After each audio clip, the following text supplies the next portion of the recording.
Good afternoon, I am Erika Kristensen. Breaking news on BNC.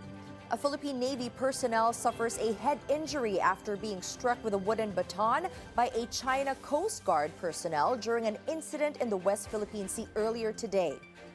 The Armed Forces of the Philippines, or AFP, says the confrontation began when a China Coast Guard personnel aboard a rigid-hull inflatable boat approached the BRP Sierra Madre and was intercepted by two Philippine military rubber boats.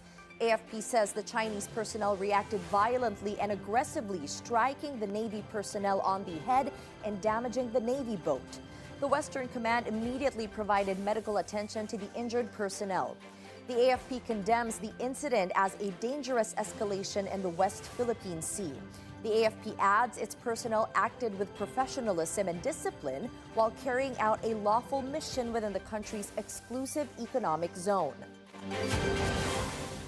The Office of the Ombudsman is set to file complaints for preliminary investigation against former House Speaker Martin Romualdez, resigned Congressman Zal Lico, and several others in connection with the flood control scandal. In a press briefing, Assistant Ombudsman Nico Clavano says two separate complaints are being filed, one for plunder and another for alleged violations of the Anti-Money Laundering Act.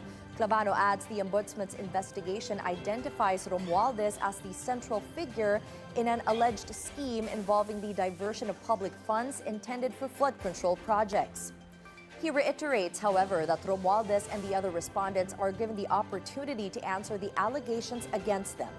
Clavano adds once the Ombudsman receives the responses from Romualdez and his co-respondents, the case is submitted for resolution. He says the decision lies within the panel of prosecutors on whether or not to file the case before the Sandigan Bayan. Meanwhile, Malacañang says President Bongbong Marcos will not interfere in the Office of the Ombudsman's investigation involving his cousin, former Speaker Martin Romualdez. In a press briefing, Palace Press Officer Claire Castro says the president remains firm that all investigations should be based solely on the evidence regardless of who may be implicated. Hindi po makikialam ang Pangulo sa anumang pag-iimbestiga. Sabi nga po natin, at ang sabi rin po ng Pangulo, kahit sino po ang maapektuhan nito, kung saan po pupunta ang ebidensya. Sundan na lang po natin. So kung ano po ang mangyayari sa anumang pag-iimbestiga dito, hindi po makikialam ang Pangulo at tatanggapin po ito. The statement comes after Ombudsman Jesus Crispin Remulla discloses that the Office of the Ombudsman is nearing the filing of plunder charges against former Speaker Martin Romualdez.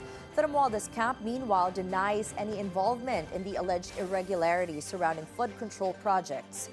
Romualdez has been linked to the alleged flood control scandal.